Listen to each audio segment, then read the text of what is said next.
যখন মানুষের আত্মা বের হতে থাকে তখন তার কাছে 5 জন ফেরেশতারা আসে। প্রথম ফেরেশতা আসে যখন আত্মা গলায় পৌঁছে যায়।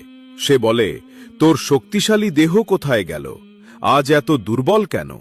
যখন আত্মা সম্পূর্ণ বের হয়ে যায় তখন দ্বিতীয় ফেরেশতা এসে বলে, তুই যে ধনসম্পদ জমিয়েছিলি আজ সেগুলো কোথায়? যখন তার জানাজা ওঠে তখন তৃতীয় ফেরেশতা এসে বলে, আজ তুই এমন এক দীর্ঘ যাত্রায় যাচ্ছিস যা আগে কখনো করনি। তুই এমন এক সংকীর্ণ ঘরে প্রবেশ করছিস যেখানে শোবারও যথেষ্ট জায়গা নেই।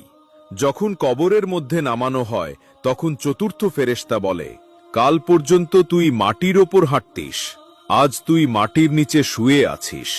কাল পর্যন্ত হাসতিস, আজ কাঁদছিস।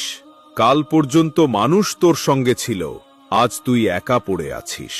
আর যখন কবরের ওপর মাটি ঢেকে সবাই চলে যায় তখন পঞ্চম ফেরেশতা বলে, তোর কাছের সবাই তোর কাছ থেকে দূরে চলে গেছে, তারা থাকলেও কোনো উপকার হতো না। আজ তোর জন্য হয় জান্নাতের সুসংবাদ, নয়তো জাহান্নামের আযাব নির্ধারিত। আল্লাহ আমাদের সবাইকে ঈমানের সঙ্গে মৃত্যু দান করুন। কমেন্টে আমিন লিখতে ভুলো না।